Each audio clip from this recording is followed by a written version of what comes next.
Halo dan selamat datang di Balik Berkas. Terima kasih sudah bergabung. Siapkan waktu Anda, karena hari ini kita akan membahas sebuah kisah nyata yang diungkap berdasarkan fakta, bukti, dan perjalanan penyelidikannya. Mari kita bahas. Kisah ini bermula di sebuah kota kecil bernama Salisbury, yang terletak di bagian timur Maryland, Amerika Serikat. Di kota yang tenang dan jauh dari hiruk-pikuk kota besar ini, tumbuh seorang anak perempuan bernama Sarah Foxwell. Lahir pada tanggal 18 Mei 1998, Sarah dibesarkan dalam sebuah keluarga yang sangat besar. Ia memiliki 2 saudara perempuan dan 4 saudara laki-laki dari orang tuanya, serta 3 saudara tiri dari pernikahan ibunya terdahulu. Menjadi anak tengah dalam keluarga dengan 10 anak bukanlah hal yang mudah. Namun Sarah tumbuh menjadi pribadi yang hangat. Di tengah hiruk-pikuk dan dinamika keluarga besar yang seringkali diwarnai pertengkaran kecil antar saudara, Sarah selalu menjadi sosok penengah. Wajahnya yang selalu dihiasi senyuman dan sifatnya yang ceria, membuat Sarah dicintai oleh seluruh anggota kerabatnya. Ketika orang tua Sarah akhirnya berpisah, beban finansial yang berat jatuh ke pundak ibunya. Sebagai ibu tunggal yang harus menghidupi banyak anak, sang ibu harus bekerja keras mengambil berbagai jam kerja tambahan. Karena kesibukan kerja yang luar biasa tersebut, anak-anak seringkali dititipkan atau menginap di rumah kerabat dekat mereka untuk sementara waktu. Pada bulan Desember tahun 2009, suasana sukacita menyambut Natal mulai terasa di seluruh penjuru kota. Sarah yang saat itu berusia 11 tahun, bersama adiknya yang berusia 6 tahun bernama Emma, diinapkan di rumah bibi dan kakek nenek mereka. Rumah sang bibi adalah sebuah rumah pertanian besar yang terletak di pinggiran kota Salisbury. Bagi anak-anak, rumah pertanian ini adalah tempat bermain yang sangat menyenangkan karena halamannya yang begitu luas dan suasananya yang tenang. Ibunya sengaja menitipkan mereka di sana, agar bisa mengambil jam kerja ekstra di tempat kerja, demi mengumpulkan uang untuk membeli hadiah Natal bagi semua anak-anaknya. Malam tanggal 22 Desember 2009, hanya tersisa 3 hari sebelum hari Natal tiba. Suasana di rumah pertanian terasa sangat hangat dan penuh keceriaan. Anak-anak berlarian di dalam rumah, bermain, dan tertawa gembira. Sang bibi memesankan pizza untuk makan malam mereka bersama. Sekitar pukul 9 malam, anak-anak mulai bersiap untuk tidur. Sarah dan adiknya, Emma, tidur di kamar yang sama yang terletak di ujung lorong, tepat berdekatan dengan pintu belakang rumah. Sebelum mematikan lampu, Sarah dan Emma sempat mengobrol ringan khas anak-anak sebelum akhirnya mereka berdua tertidur lelap. Keesokan harinya, tanggal 23 Desember 2009, sekitar pagi hari, sang kakek bangun dan berjalan menyusuri lorong untuk membangunkan cucu-cucunya. Namun, ketika sang kakek membuka pintu kamar Sarah dan Emma, ia hanya melihat Emma yang terbaring di atas tempat tidur. Tempat tidur Sarah sudah kosong. Berpikir bahwa cucu perempuannya yang berusia 11 tahun itu mungkin sudah bangun lebih awal, sang kakek memeriksa dapur, ruang tamu, dan seluruh sudut rumah. Namun, Sarah tidak ditemukan dimanapun. Sang kakek kemudian memberitahu sang bibi, dan mereka berdua mulai menggeledah setiap ruangan dengan lebih teliti. Keresahan mulai menyelimuti pikiran mereka ketika Sarah tak kunjung ditemukan di dalam rumah. Sang bibi sempat berpikir bahwa mungkin Sarah pergi keluar untuk bermain salju yang baru saja turun melapisi halaman pada malam harinya. Namun, dugaan itu langsung terbantahkan ketika mereka menemukan jaket tebal dan sepatu hangat milik Sarah masih tersimpan rapi di dalam rumah. Sangat tidak mungkin seorang anak keluar ke tengah cuaca dingin bersalju tanpa menggunakan jaket dan alas kaki. Kemudian, sang bibi menyadari satu kejanggalan lain di dalam kamar mandi. Sikat gigi milik Sarah yang biasanya berada di tempatnya telah hilang.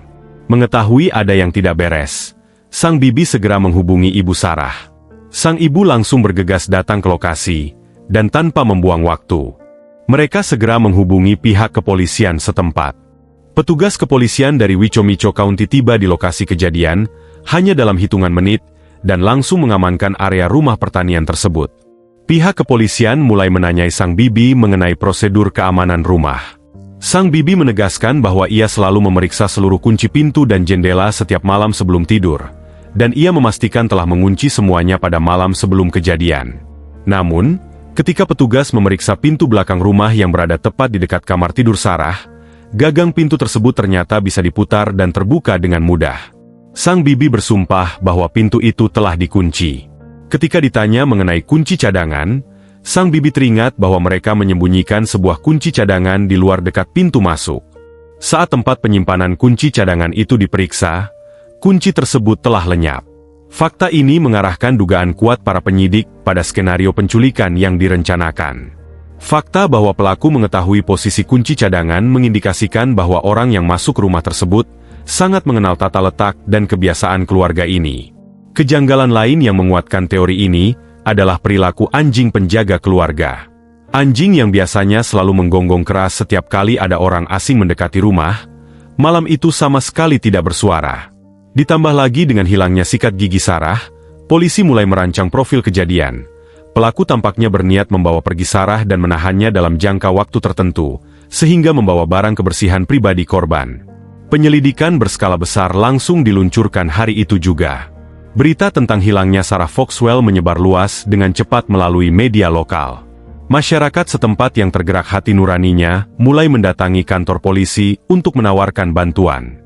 Di luar rumah pertanian, tim forensik menemukan petunjuk fisik pertama, jejak ban mobil yang relatif masih baru tercetak di atas permukaan salju.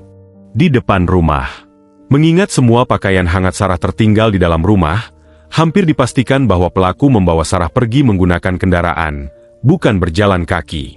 Di tengah kesibukan polisi mengumpulkan bukti di lokasi, sebuah fakta krusial terungkap di kantor polisi. Keluarga Sarah yang sedang dimintai keterangan duduk berkumpul di ruang tunggu.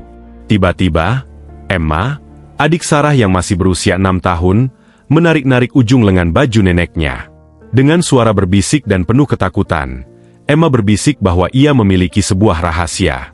Emma mengaku bahwa sebenarnya ia melihat orang yang membawa pergi kakaknya pada malam itu. Emma menceritakan bahwa di tengah malam, ia terbangun karena mendengar suara seorang pria sedang berbicara dengan Sarah di dalam kamar mereka.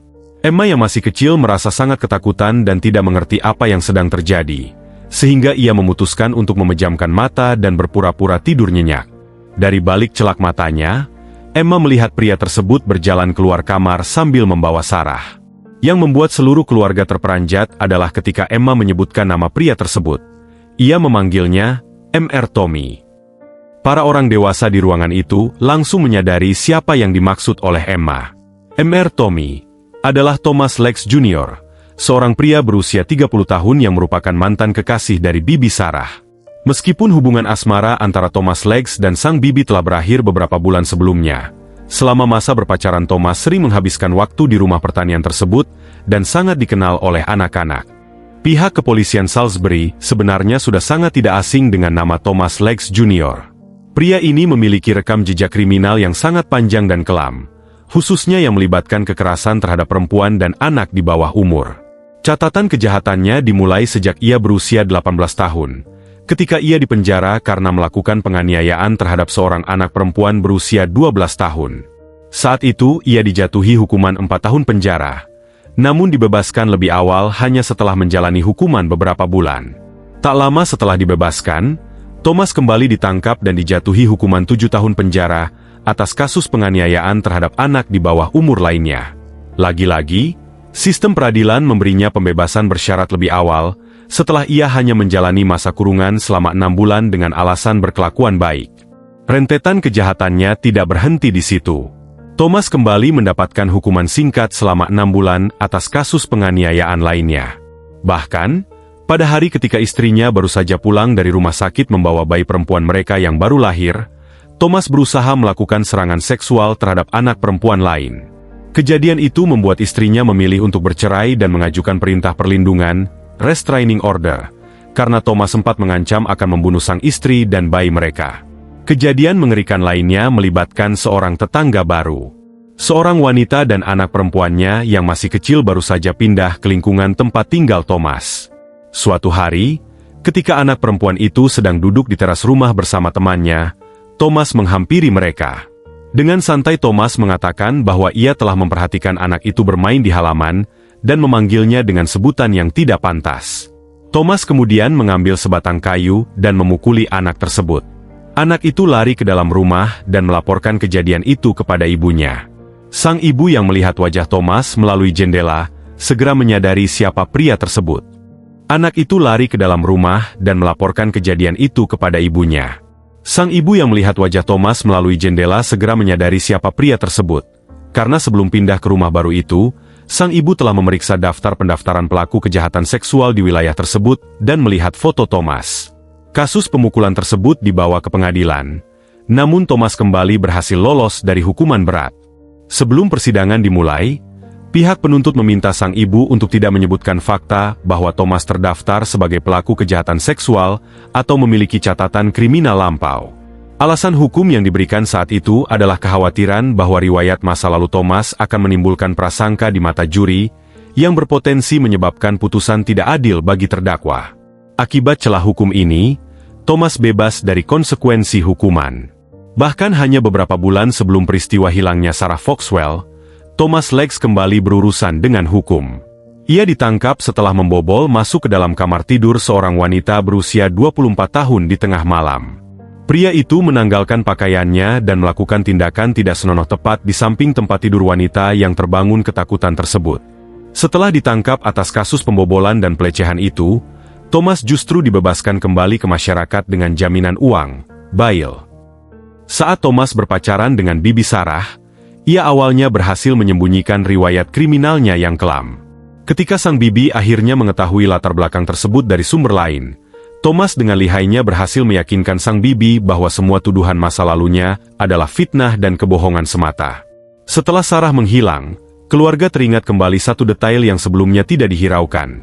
Selama berpacaran dengan sang bibi, Thomas selalu memberikan perhatian secara khusus dan menghabiskan waktu jauh lebih banyak kepada Sarah dibandingkan anak-anak lainnya di rumah tersebut. Di depan penyidik dan serif Wicomico County, Thomas berkali-kali melempar senyuman sinis dan mengejek.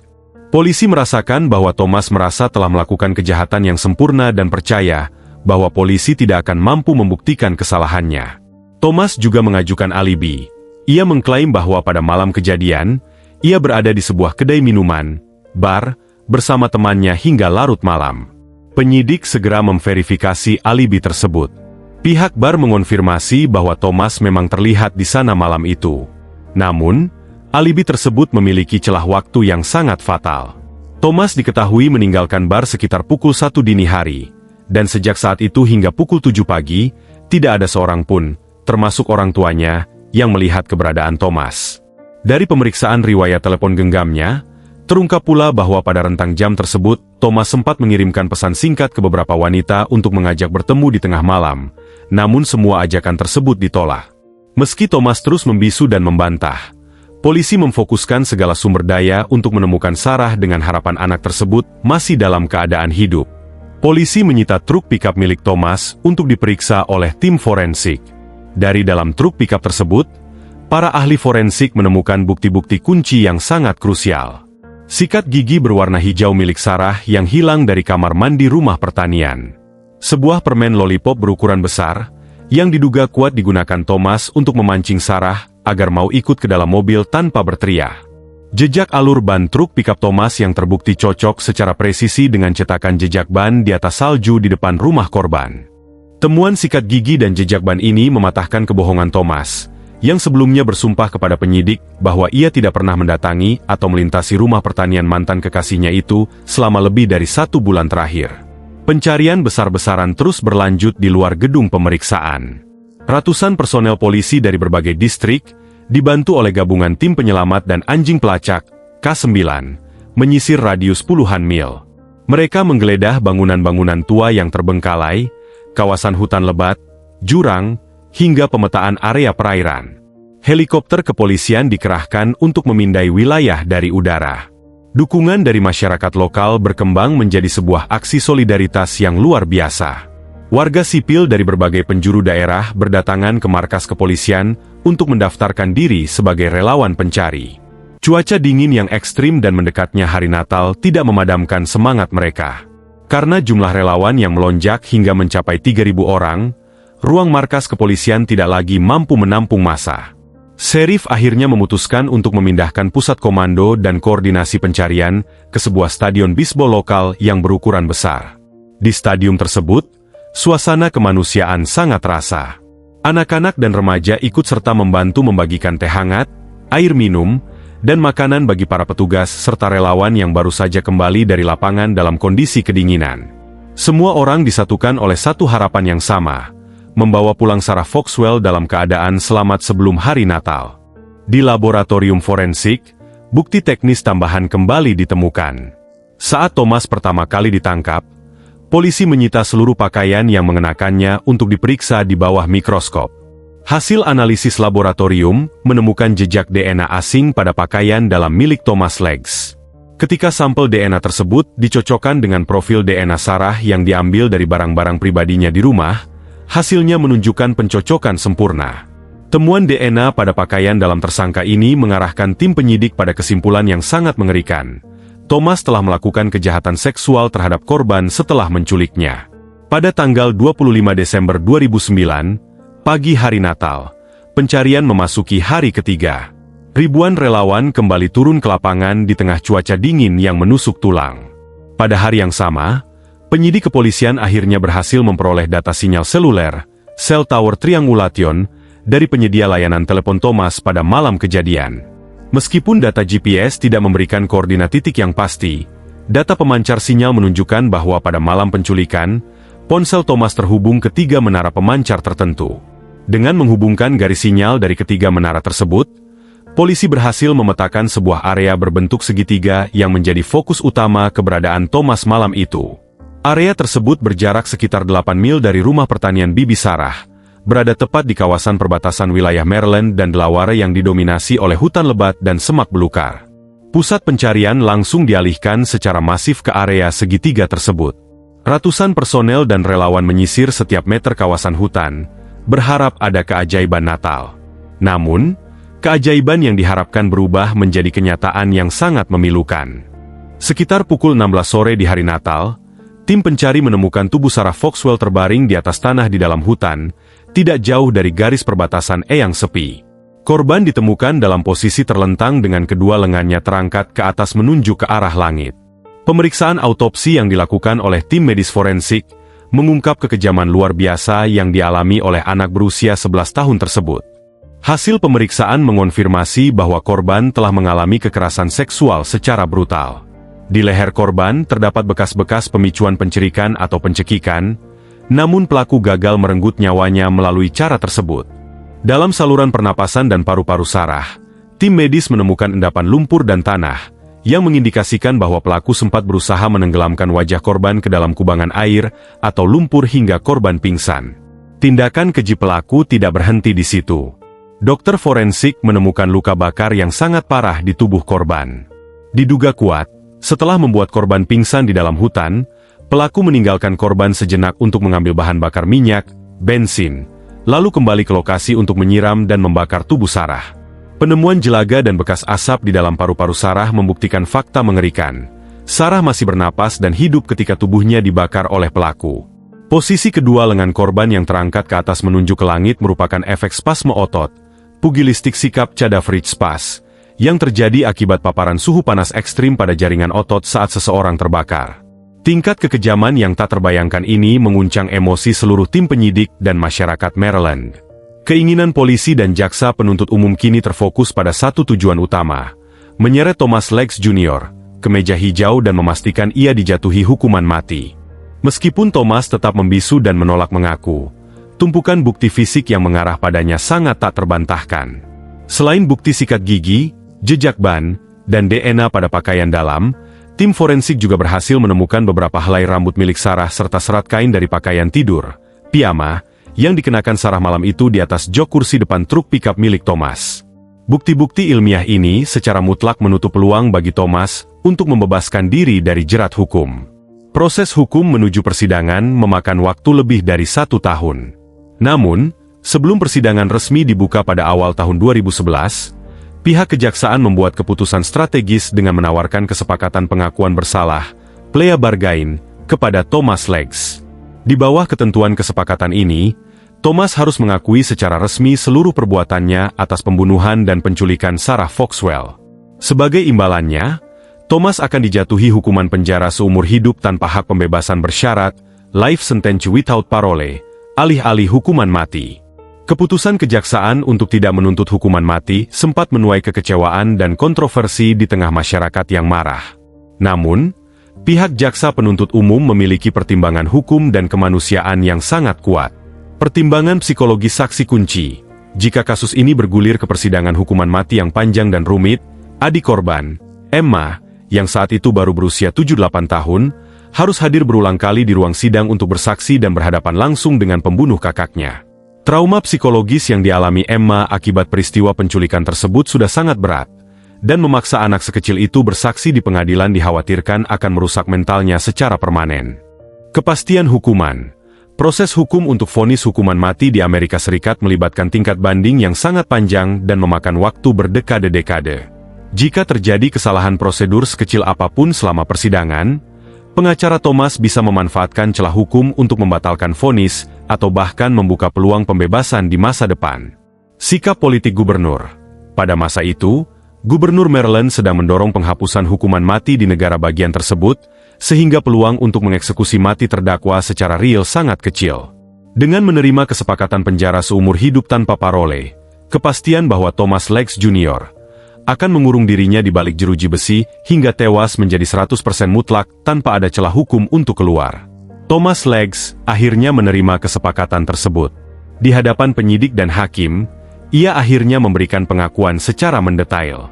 Thomas mengakui bahwa pada malam 22 Desember 2009, ia masuk ke rumah pertanian menggunakan kunci cadangan yang ia ketahui letaknya.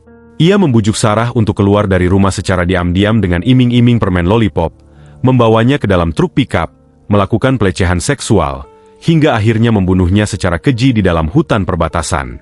Pengadilan resmi menjatuhkan hukuman 2 kali penjara seumur hidup berturut-turut, tanpa kemungkinan pembebasan bersyarat kepada Thomas Leggs Jr. Ia kemudian dipindahkan ke lembaga pemasyarakatan dengan tingkat keamanan maksimum. Hanya beberapa hari setelah kepindahannya ke penjara berkeamanan tinggi tersebut, kabar mengenai kasus kejahatan Thomas terhadap anak di bawah umur telah menyebar di antara para narapidana lain. Saat jam makan siang di kantin penjara, seorang narapidana lain tiba-tiba menyerang Thomas menggunakan senjata tajam buatan, Shang. Thomas mengalami luka sabetan yang cukup parah di bagian wajah dan tubuhnya. Pria itu berhasil selamat setelah menderita luka-luka, dan pihak pengelola penjara akhirnya harus menempatkan Thomas di sel isolasi khusus untuk melindunginya dari amukan narapidana lain yang membenci pelaku kejahatan anak. Tragedi kematian Sarah Foxwell menyisakan duka yang sangat mendalam, namun juga memicu gelombang kemarahan publik terhadap celah hukum yang ada. Masyarakat mempertanyakan mengapa seorang residivis kejahatan seksual berulang seperti Thomas Leggs bisa berkali-kali mendapatkan pembebasan bersyarat lebih awal dan kelonggaran hukuman dari sistem peradilan, yang pada akhirnya memberi ruang baginya untuk merenggut nyawa seorang anak tak berdosa. Sebagai respons atas desakan massa dan keluarga korban, pemerintah negara bagian Maryland menyahkan sebuah undang-undang baru yang dinamakan Sarah Hess Law, Undang-Undang Sarah. Undang-undang ini merombak aturan pembebasan bersyarat bagi pelaku kejahatan terhadap anak. Di bawah Sarah Hess Law, siapapun yang terbukti secara sah melakukan kejahatan pelecehan atau kekerasan berat terhadap anak di bawah umur diwajibkan untuk menjalani masa hukuman penjara minimal 15 tahun penuh, sebelum mereka memiliki hak untuk mengajukan permohonan pembebasan bersyarat, parole. Undang-undang ini menutup celah hukum pembebasan dini yang sebelumnya kerap dimanfaatkan oleh para pelaku kejahatan berulang. Tragedi yang menimpa Sarah Foxwell menjadi pengingat pahit bagi kita semua. Bahaya terbesar kerap kali bersembunyi di balik wajah yang pernah kita percaya. Mari lebih peka terhadap keamanan anak-anak kita dan tidak pernah mengabaikan potensi ancaman di sekitar kita. Semoga kisah ini menjadi pelajaran berharga agar tragedi serupa tidak pernah terulang lagi. Demikian kisah di balik berkas hari ini, terima kasih sudah menonton.